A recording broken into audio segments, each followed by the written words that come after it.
by introducing you to Chimamanda Adichie. She's a Nigerian author and novelist, and she gave a really wonderful TED Talk a few years ago about stereotypes. So stereotypes are these beliefs that link groups with certain traits or characteristics. And so I want to share with you her take on stereotypes. She said, the single story creates stereotypes. And the problem with stereotypes is not that they are untrue, but that they are incomplete. They make one story become the only story.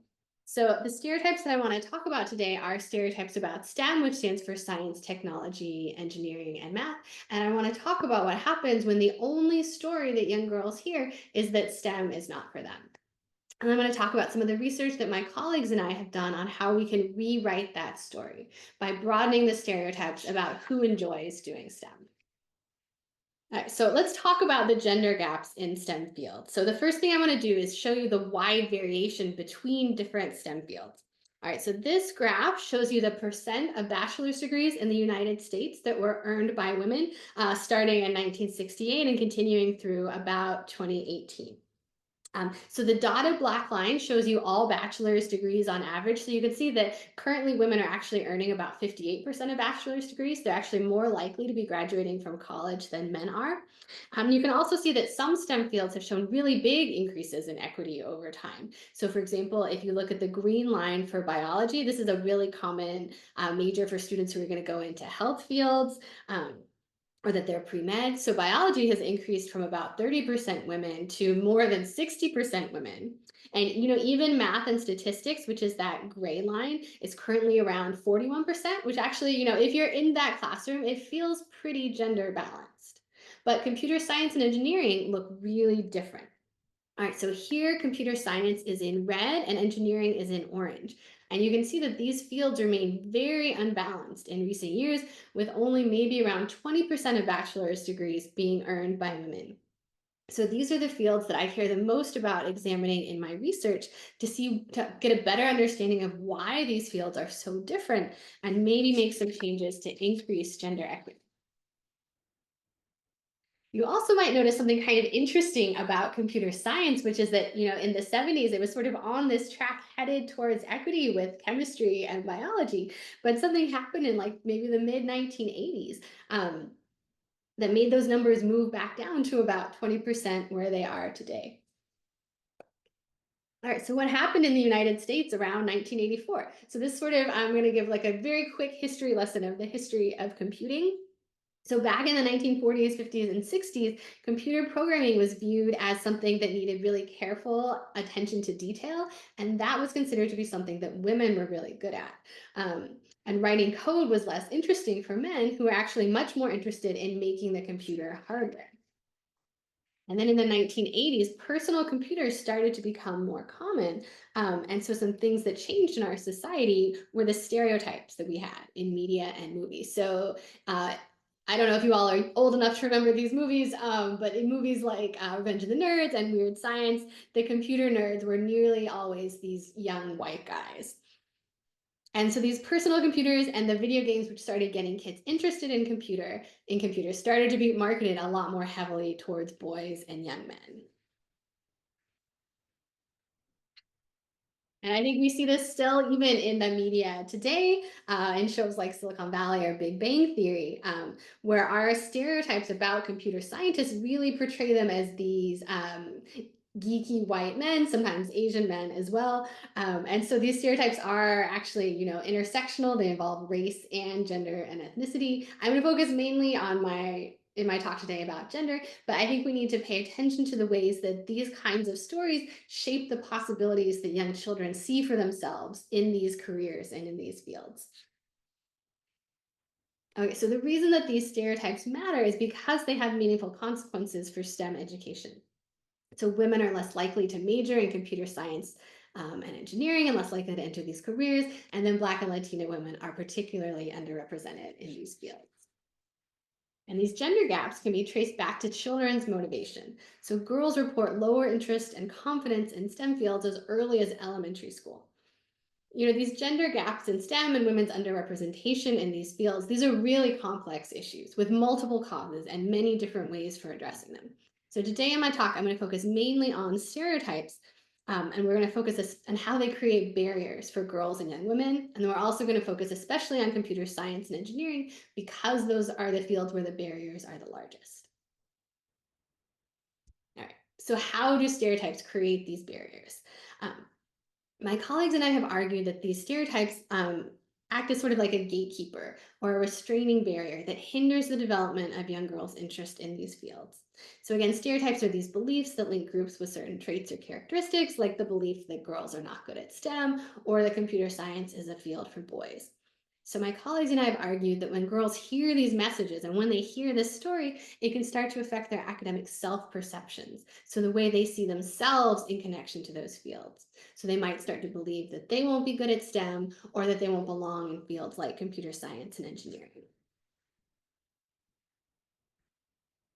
And with these lower self perceptions, they're much less, it can affect their academic choices and their outcomes. So they're less interested in pursuing these fields. So they're not interested in taking computer science classes or going to robotics summer camp. And then they go on to be less likely to choose other college majors. And so, with this lower motivation, they're really missing out on opportunities where they could have discovered a potential passion for STEM.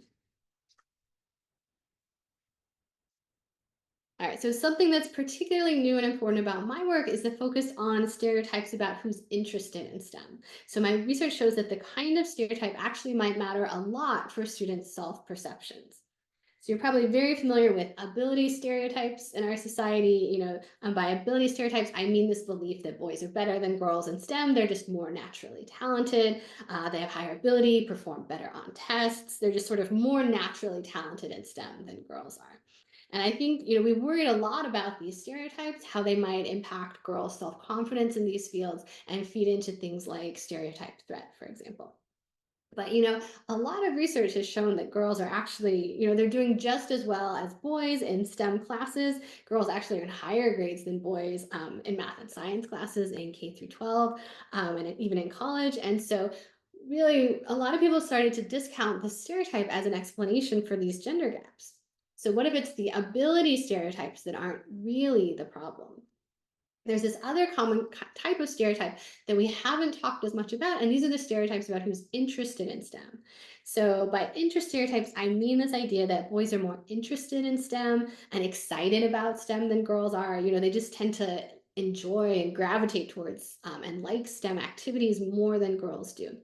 And I think we see this play out all the time in the real world in the way that, toy stores will divide toys into the girls' aisle and the boys' aisle, and all the STEM toys end up in the boys' aisle. I see this also plays out in like the assumptions that adults make about what kids are going to be interested in, and even down to like the clothes that we dress young children in, the onesies that we put baby boys and baby girls in, who gets to wear the robot onesies. So I think it's really important for us to talk about how these interest stereotypes can affect girls, even though there's been surprisingly little research in this area. All right, so why might interest stereotypes be so important for motivation? Well, starting from a very young age, children have been described as gender detectives. So they're constantly searching for cues and information about gender. Um, And children's preferences and their interests are really strongly influenced by what they think is for their gender and what their gender is supposed to enjoy doing. So, if girls think that computers or robots or electronics are not for them, then these interest stereotypes may be an even larger barrier for them than the ability stereotypes. Plus, a lot of times the biggest influence on whether you want to do something is whether you think you're going to like it, and not necessarily whether you think you're going to be good at it. There are lots of girls who are good at science and math who say things like, well, I can do it, but I just don't want to. And so students' beliefs about interests and whether they might want to do these things might be even more important for their academic choices than the ability stereotypes. And then finally, interest stereotypes may feed into girls' beliefs that they're not going to belong in fields like computer science and engineering. And sense of belonging can play a really powerful role in academic motivation, especially for women in STEM who might see lots of cues that maybe they don't belong in these fields. And these cues can be even worse for women of color in STEM. So when you feel like you don't fit in with the people or the environment around you, you're much less motivated to engage in that situation.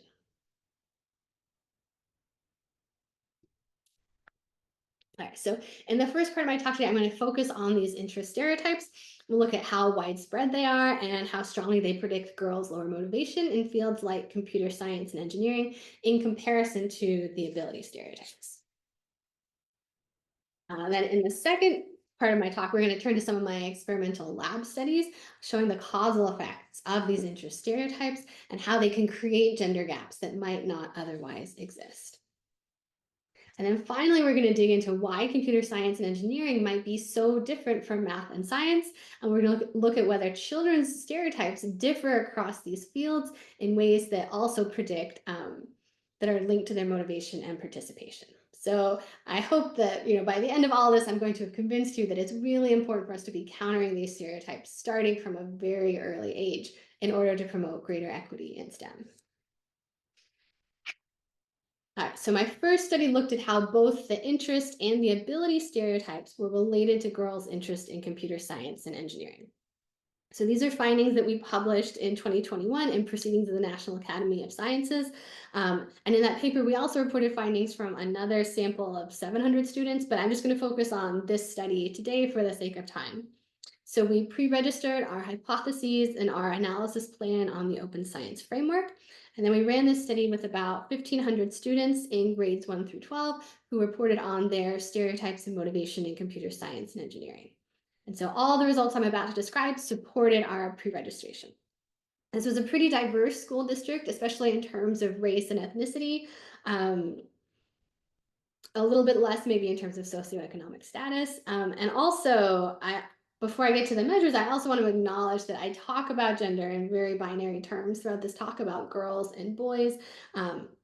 But we let students identify their own gender as much as school districts will let us in all of my studies, and students can use any term they like to describe their own gender.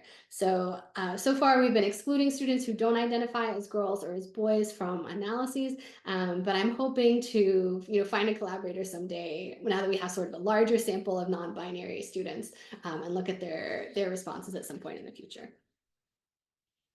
All right, so how did we measure stereotypes? So we measured students' interest stereotypes in terms of difference scores.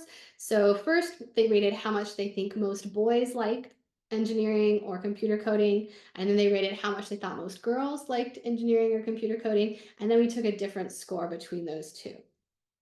And similarly for ability stereotypes, we measured kids' ability stereotypes in terms of how good they think most boys are at coding, minus how good they think most girls are at coding. And the same thing for how good they think most boys are at engineering, minus how good they think most girls are at engineering. And so these different scores, we code them so that positive numbers indicate sort of traditional stereotypes that boys are more interested or boys are better than girls. A value of 0 would be sort of egalitarian beliefs, girls and boys are equally interested or equally good. And then negative values would indicate sort of counter stereotypes favoring girls, that girls would be more interested or better. And we measured their motivation, both in terms of their personal interest in coding and engineering, with items about how much they liked to do coding and engineering activities, and then also their sense of belonging when they did coding classes and activities. And all of these are measured on 6-point Likert scales. And this study was conducted in a school district where all of the kids were participating in some kind of coding activities across the year. So, in middle school, they took like a required series of classes related to computer science. But even the elementary school students were participating in Hour of Code in their library classes. So all of these kids should have had at least a little bit of exposure to computer coding. We also defined both coding and engineering for students, just in case they weren't familiar. All right, so first we're going to start by asking just the most basic question. Do students believe in these interest stereotypes favoring boys? Because it's hard to imagine that these stereotypes could be a barrier if kids don't know about them or don't believe in them. All right, so this graph is going to show you how much students on average said that they believed in these interest stereotypes. So going along the x-axis, you can see the fields of computer science and engineering. Responses from our girl participants are going to be in green, and responses from the boy participants are going to be in orange. And then going along the y-axis, it's going to show you that difference score. So a value of 0 is like the egalitarian beliefs. Positive numbers indicate beliefs that boys are more interested, and then negative values would be that girls are more interested. All right, so here you can see that, yes, the students in this study did believe that the boys were more interested in computer science and engineering than girls were.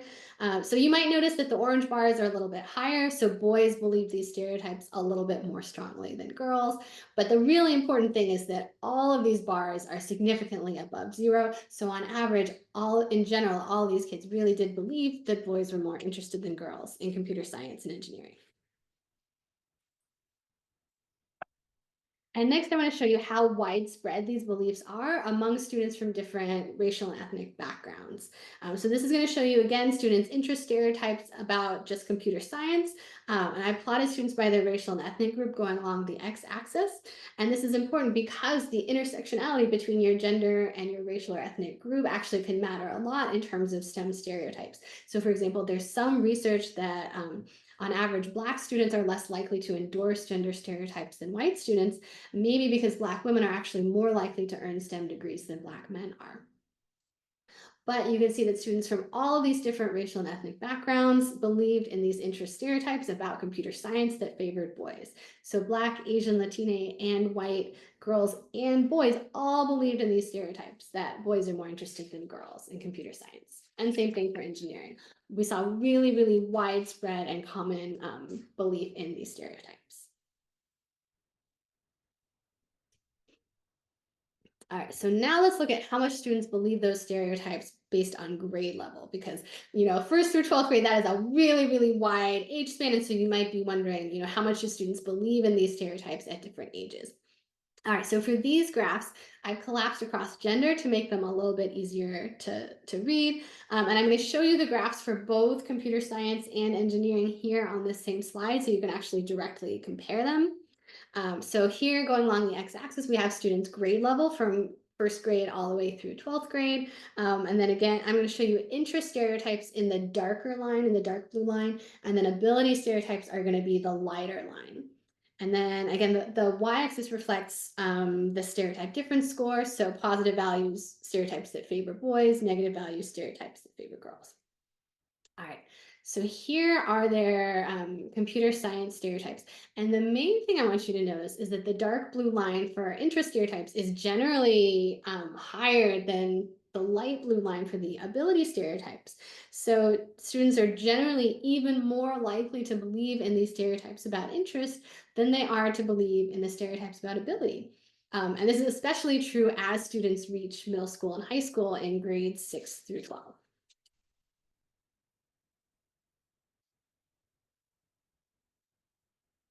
All right, then, so here the bottom graph has our data for engineering, which you can see is even more strongly stereotyped by students as favoring boys compared to computer science.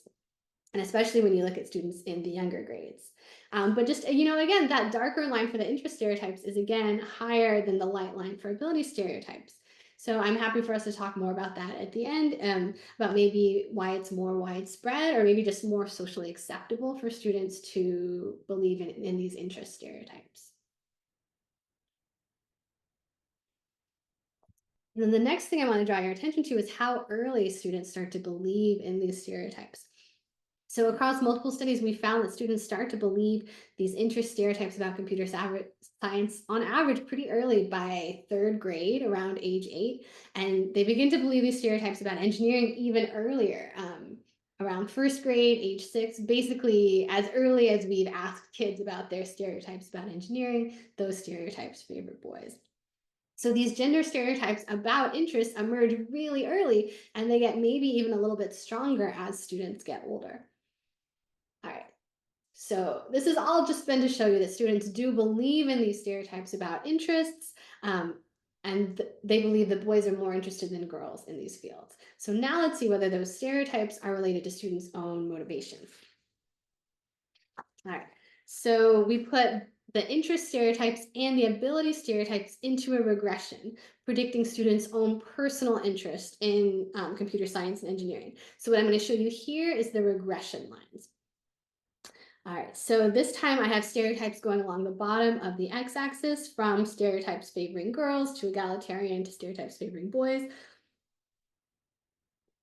The girl participants are going to be shown in green, and the boy participants are going to be shown in orange.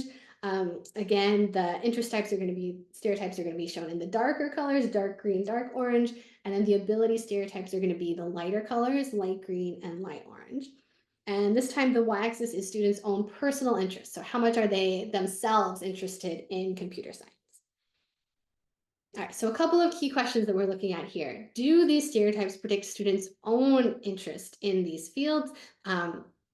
Which would be shown by, so for example, so for girls, do they predict lower interest? So a negative slope lines going down. And for boys, do they predict maybe higher interest? So positive slopes lines going up. And then the second thing we're interested in is sort of the strength of that slope. So are the interest stereotypes more predictive with steeper slopes compared to the ability stereotypes? All right. So here's the regression line showing that girls' interest stereotypes predict their lower personal interest in computer science, and similarly for girls' ability stereotypes. And then here's the line for boys' interest stereotypes predicting their higher interest in computer science, and then similarly for boys' ability stereotypes. So the first thing to notice is that the direction of this effect differs based on gender. So, these stereotypes, we've coded them as, the stereotypes favoring boys are the positive values. And so what that means is that these stereotypes then predict lower motivation for girls and higher motivation for boys. And then the other thing is that the girls' interest stereotypes, that dark green line, significantly predicted their lower interest in computer science. So there was a pretty strong link between interest stereotypes and their own motivation for girls. And there was a positive effect for boys, but it was smaller. All right, something else I want to draw your attention to is the fact that, if you look at what most students reported for their actual stereotypes, they actually fell sort of here where I've circled it in red in terms of how much they believed in these stereotypes. And so if you focus just on the lines within that sort of range, you can see a really big gender gap in interest in computer science. But if you think about sort of like a hypothetical world that was different where we had stereotypes favoring girls, we might see a very different pattern of interest in computer science. All right, so similarly for engineering, the more the girls believed in these interest stereotypes about engineering, that dark green line, the less interested they themselves were in engineering. And the same was true for girls' ability stereotypes, the light green line, but that link wasn't quite as strong. And then this time for boys, the regression lines for ability and interest are like literally on top of each other, so it makes it hard to show in the graph. But this time, neither of those slopes was significant. And then we also examined whether interest stereotypes were a stronger predictor of girls' own interest in engineering compared to the ability stereotypes. So comparing the slope of the dark green line to the light green line, and indeed they were for both computer science and engineering. And again, most students are actually ending up sort of in this space right here, where you can see there's this really clear gender gap in their own engineering interest. So definitely the ability stereotypes might have a lot of important implications for some motivational outcomes. But when it comes to motivational outcomes like students' own personal interest in these fields, it might be that stereotypes about interests are even more important. And then we also found support for a partial mediation for girls, meaning that the more the girls believed in the interest stereotypes favoring boys, the lower their sense of belonging in computer science. And the lower their sense of belonging, the less interested they were personally in computer science. And then the opposite was true for boys. So the more they believed in these stereotypes, the more they felt like they belonged and the more interested they were. So just like we expected, these gender interest stereotypes represented a barrier for girls, but not for boys. So another question that's important for me as a developmental psychologist, in terms of the applications of these findings, is at what age this link between stereotypes and motivation starts to emerge. So I've just showed you that girls already start to believe in these stereotypes pretty early, by first grade or by third grade. But when do these stereotypes really start to be problematic for girls' motivation? So there's a little bit of variation across studies, but in general, we've found that girls' belief in these interest stereotypes is correlated with their lower interest and motivation already by middle school for computer science, and even earlier for engineering already by elementary school. But these correlations, these links, they were the strongest for the high school students. So I think the implications here are that we need to start addressing these stereotypes early in elementary and middle school so we can start to disrupt some of these links before they get stronger as students get older and start to have more opportunities to engage in these kinds of elective classes and summer camps and opportunities like that. All right, so far I've shown there's a clear correlational link between interest stereotypes girls and girls' own motivation in computer science and engineering, and this link is stronger for the interest stereotypes than it is for the ability stereotypes. And this link can get started pretty early. But, of course, the causality could go either or both directions here. So it's also possible that girls find themselves less interested in STEM, and then they assume that other girls won't be interested in either, and then so their own motivation really feeds into their stereotypes about other students. So in the second part of my talk, our next study examined experimentally whether the stereotypes can cause girls to become less interested in a STEM activity. So this study was pre-registered with findings that supported our pre-registration, and we ran it in 2020 during the height of the pandemic. So we ran it over Zoom with kids participating from home. And this pattern I'm about to show you, we've replicated it in a few different studies, but I'm just going to show you this one for the sake of time. So we asked about 120 8 and 9-year-old kids to choose between two computer science activities in a within subject design. So all of the participants heard about both of these activities. For one activity, we told them that girls are less interested in this computer science activity than boys, so it was stereotyped. For the other activity, we told them girls and boys are equally interested in this activity, so it was not stereotyped. And we told them that girls and boys do equally well in both of the activities because we wanted to control for that issue of ability. And we counterbalanced the order that we talked about the activities and the name that we gave the activities, which was either the reducing or the searching activity. So we asked kids how interested they were in both of these activities and which one they would choose to take home to do later. And then we also asked them how much they thought they would belong and fit in with other kids who were doing that activity. So let me show you an example of what that looked like. And we tested the sound, so hopefully it will work. So are you interested in doing the searching activity today? The one that girls are much less interested in than boys are? Yes or no? No, I want to do the other one. Okay. And so most of the girls showed this same pattern of being less interested in the activity when they thought that girls were less interested in it than boys were. All right, so first I'm going to show you the data for how interested they were in both activities. The girls are going to be the green bars on the left, and then the boys are going to be the orange bars on the right. The stereotyped activity is going to be the darker colors, and the non-stereotyped activity is going to be the lighter colors. So girls were significantly less interested in the dark green stereotyped activity than the light green non-stereotyped activity. And girls were significantly less interested in the stereotyped activity compared to boys, who you can see in the dark orange bar. So what I think is really interesting, if you look just at the two lighter bars for the non-stereotyped activity, you can see there was no gender difference in a computer science activity when it was not stereotyped. But when you look at the two darker bars, when it was stereotyped, there was a significant gender difference. So all else being equal, stereotypes can cause gender gaps to form where they didn't exist and make girls less interested in computer science activities, sort of setting up these self-fulfilling prophecies.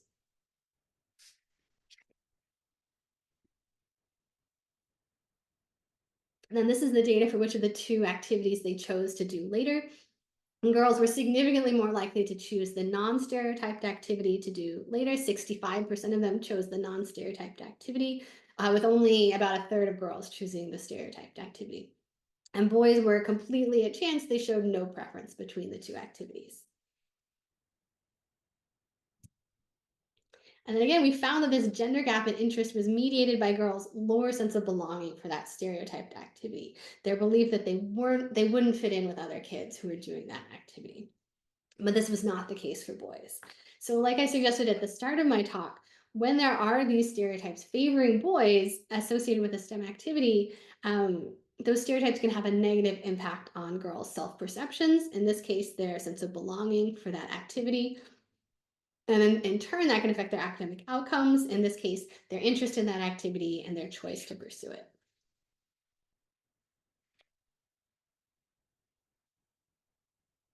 I also want to note just really briefly some of our recent work from my current NSF grant has replicated a really similar effect when asking middle school students to choose between computer science classes.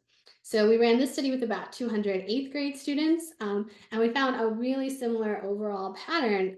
This time it was for classes that we had described as stereotyped or not, by saying that girls were significantly less interested in that class. And in this case, only about 20% of the girls said that they wanted to take the stereotyped class. And then boys again were at chance.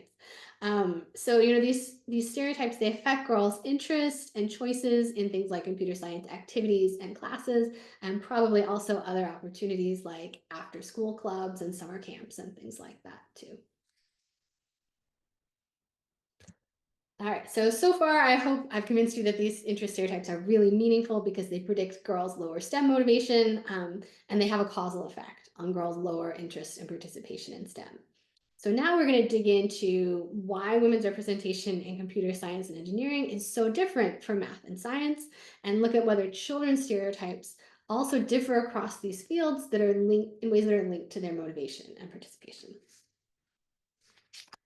All right, so as I mentioned earlier, a lot of research shows that girls and women are currently very successful in math and science. So girls are in higher grades than boys in math and science in K through 12 and a lot of college classes. And among children and adolescents in grades 3 through 8, there's no overall gender difference in math performance.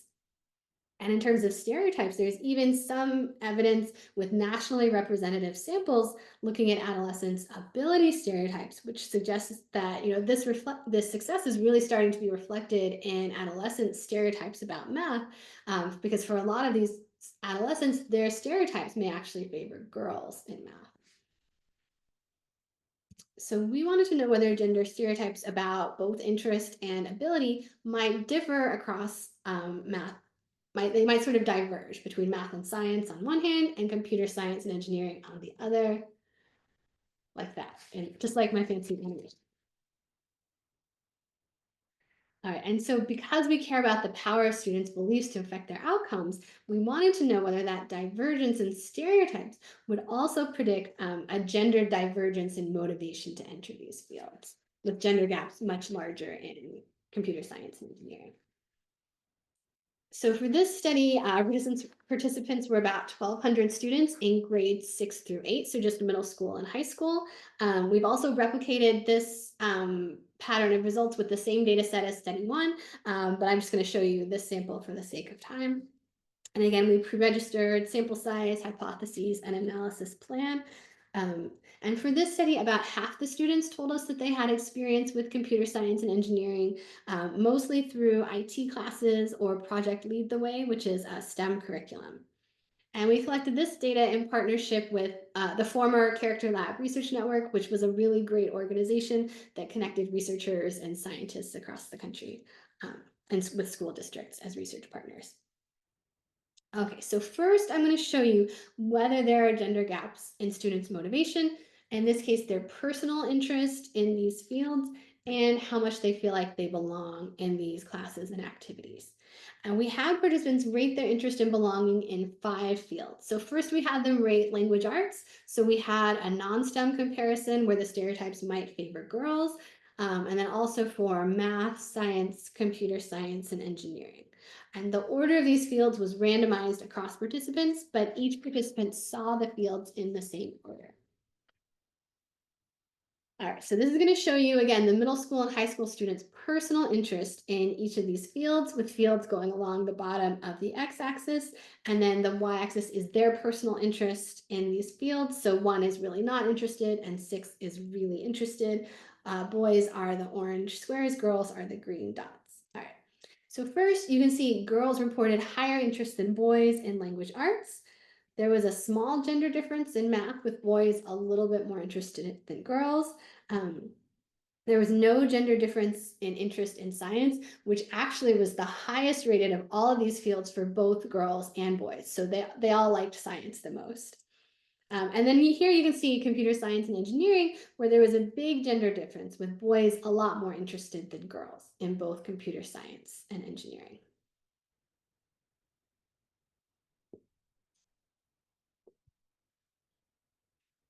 And this graph shows you pretty much the same pattern for their sense of belonging in each of these fields.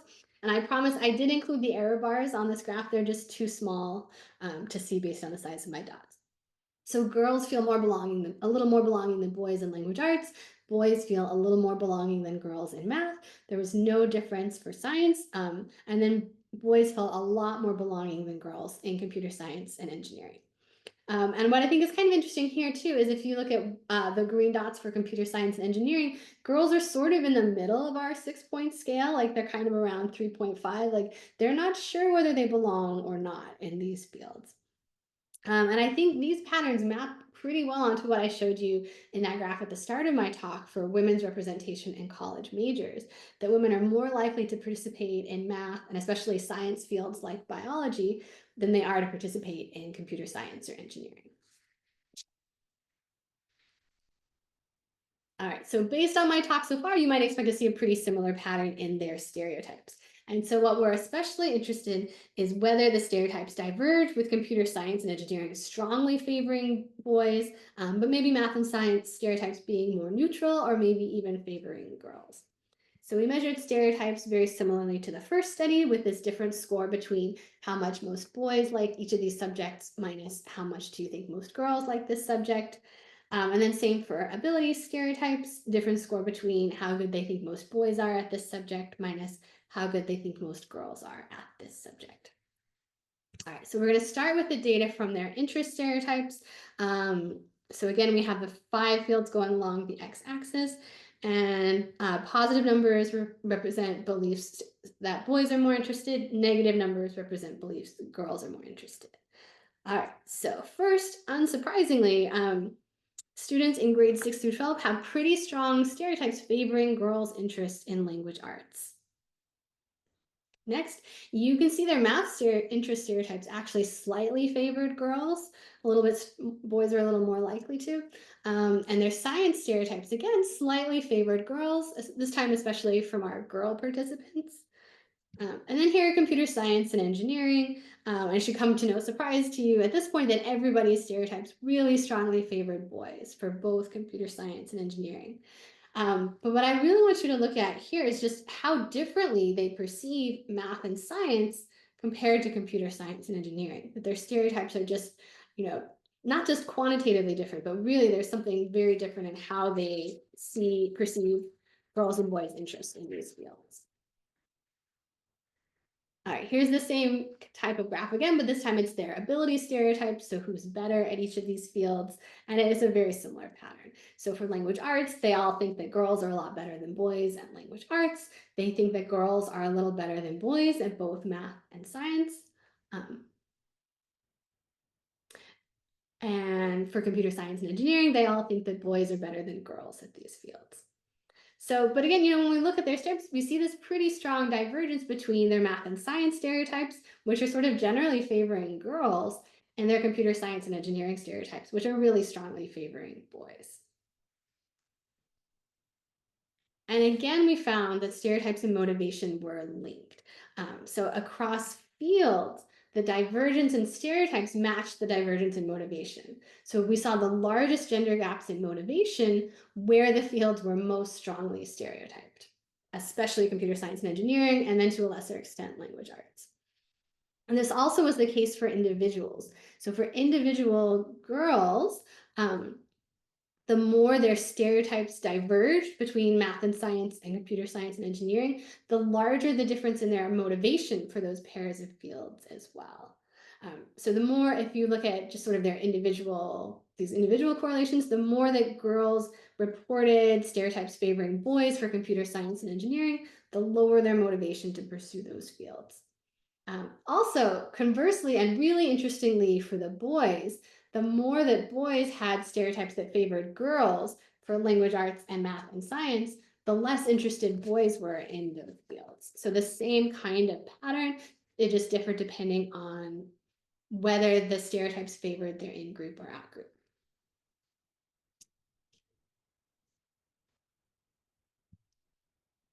All right, I also want to share with you some recent work that we've done looking specifically at sense of belonging in STEM, because to me, it sort of feels like this sort of central mechanism that a lot of that stereotypes are affecting students' motivation through. So we currently have this paper with an invited revision, and what we did was a mega analysis across 5 large data sets in my lab with about 6,000 students total from grades 1 through 12.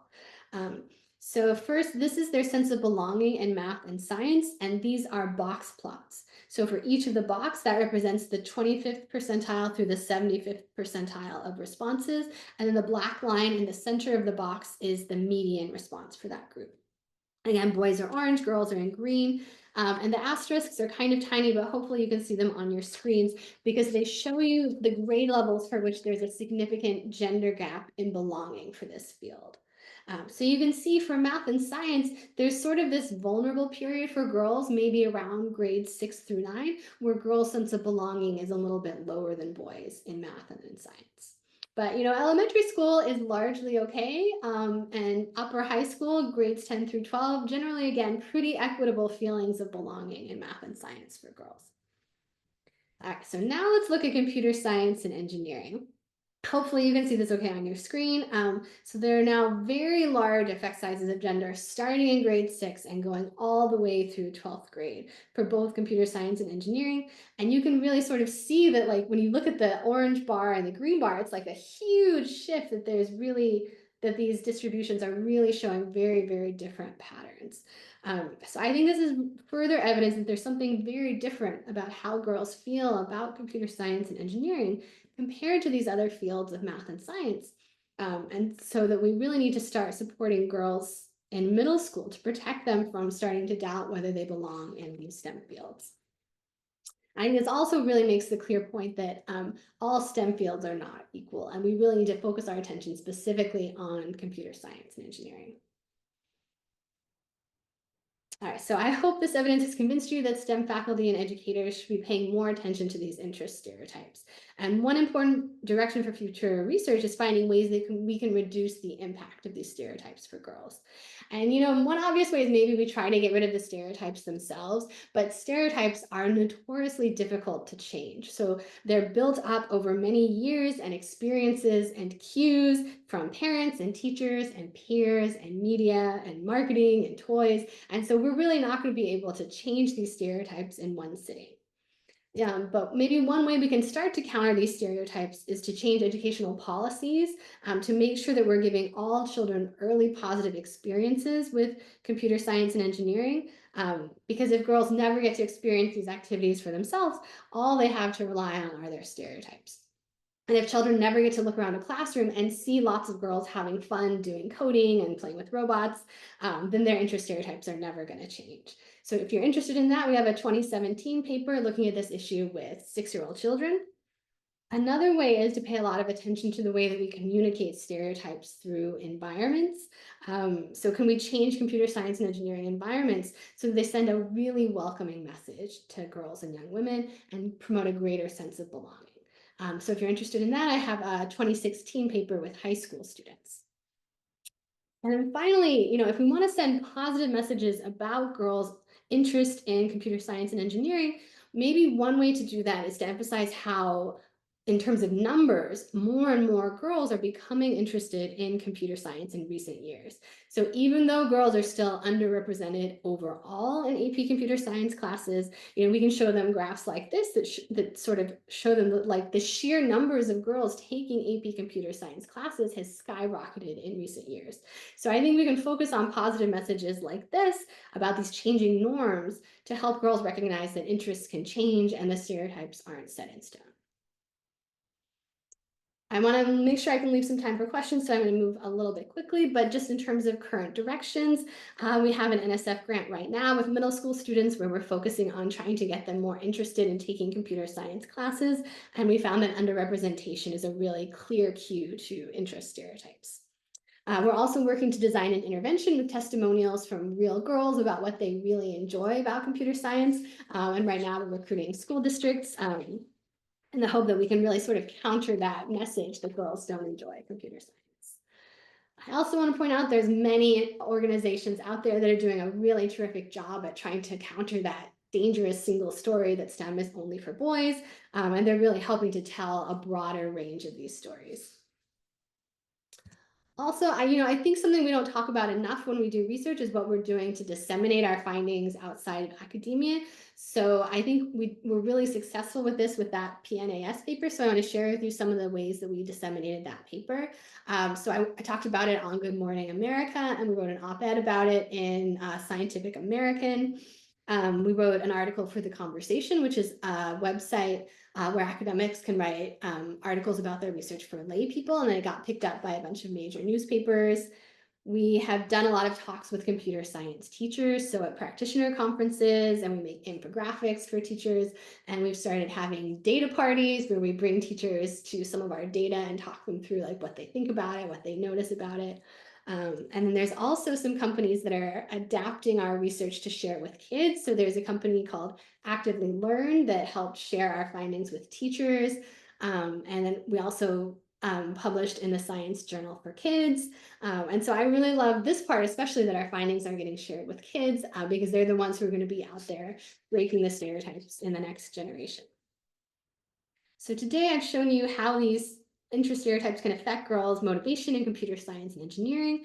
And I think that there's a lot of important implications here for teachers and parents and for everyone working to increase women's representation in STEM.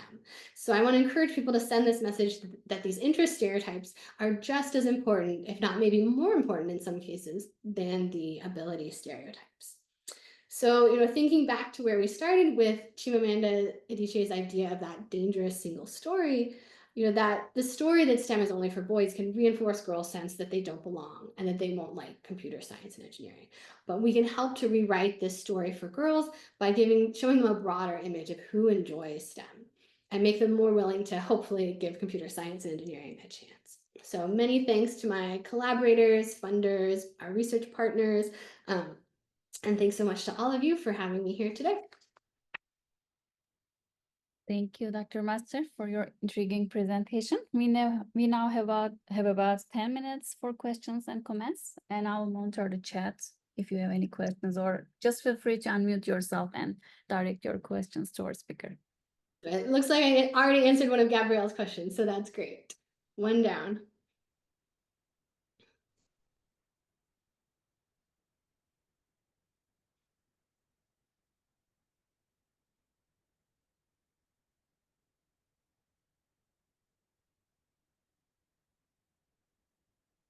I just want to start actually while they are thinking their questions.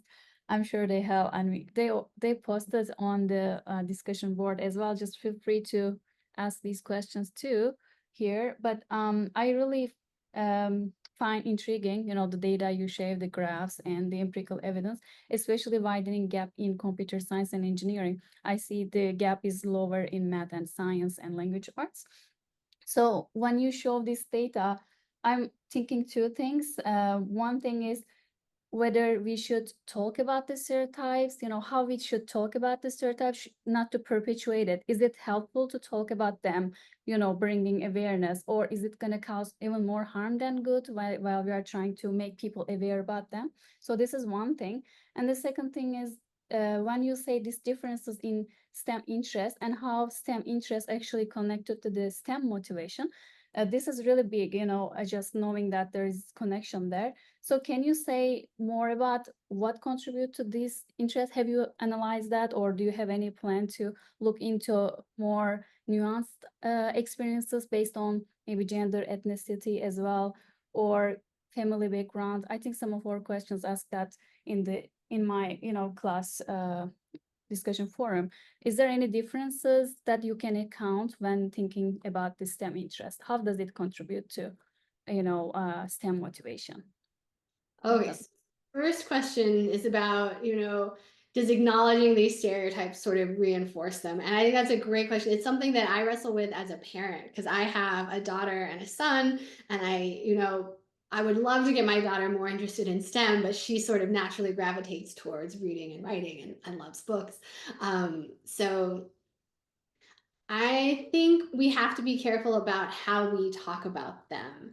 And I think this applies, not just when we're talking to kids, but when we're also talking to adults, is making sure that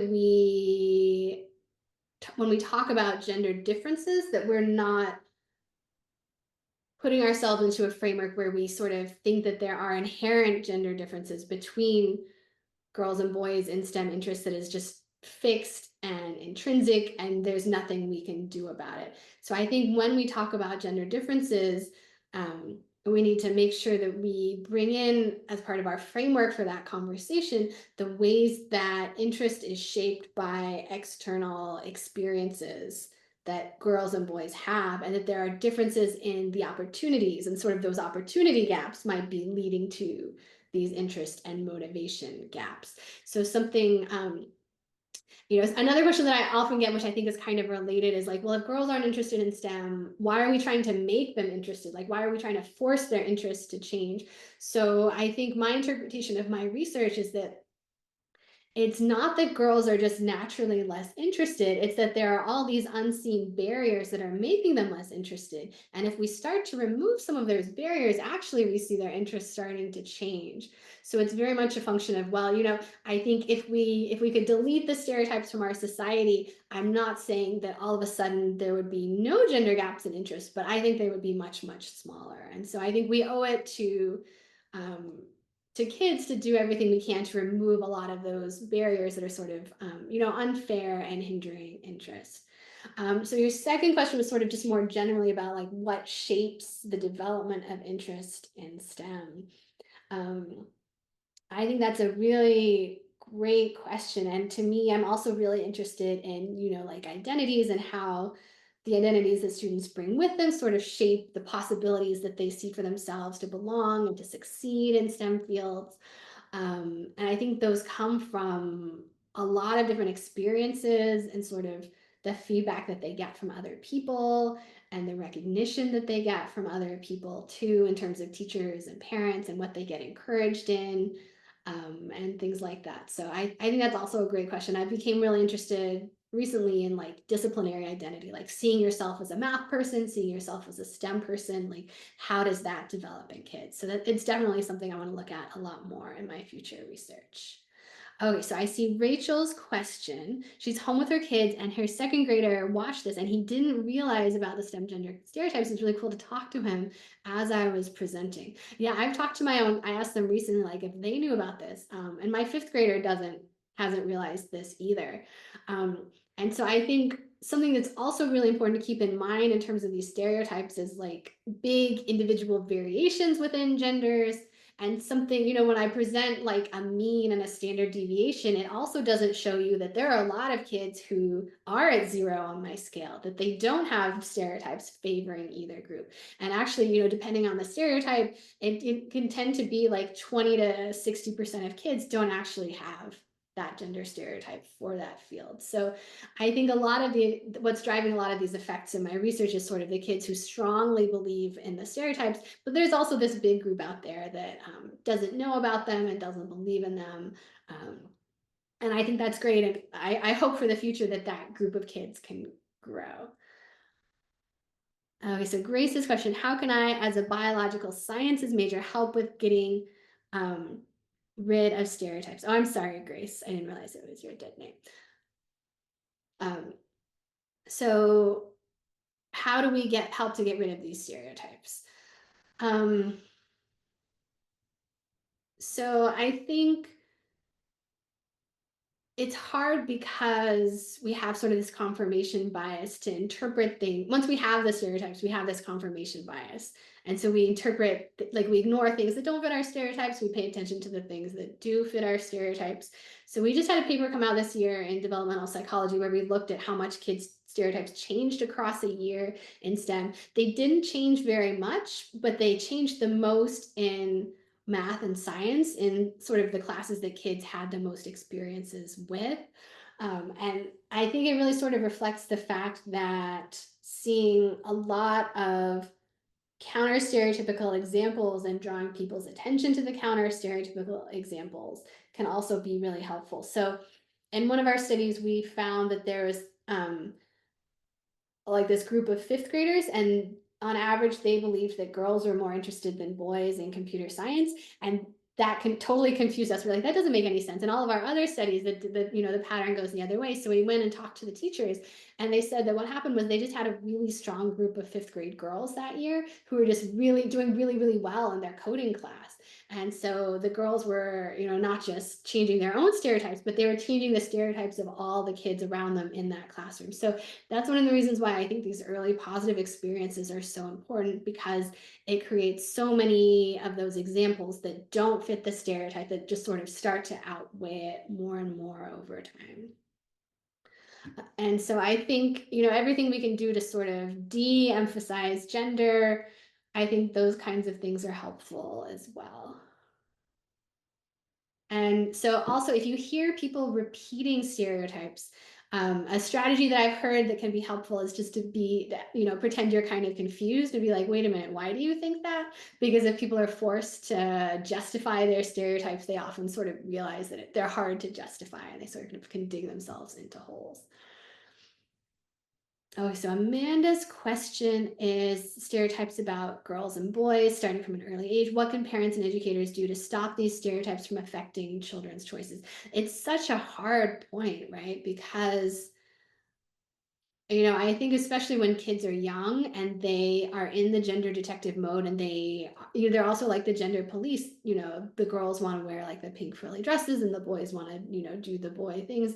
And so it's really hard, I think, as parents and teachers to overcome that. So I think I think the best we can do is just to make sure that we're offering equity in our opportunities. That, for example, as a parent, I try to make sure that I don't just assume that my son is going to be the one who likes the STEM activity and my daughter is not. I try to make sure that they both have, I try to offer them the choice without pushing my opinion onto it. And sometimes they have surprised me in what they chose as well. And also, as much as you can, to encourage them to try out these kinds of activities, because you never know when something is going to strike their interest. Okay, I see time is running out. So I was curious if you've seen in your own research the factors parental background, education, school community, or media has the strongest effect on gender and STEM interests, especially if children are maybe more influenced by their household family during primary through secondary school ages. Oh, these are big, hard questions. Your question makes me think of like the Bronfenbrenner's like bioecological theory of like, here's kids, they're surrounded by their families and their schools, and then generally as you get out, there's more media. So I think it's hard to say like what is the strongest effect and what would be the strongest effect at each point developmentally.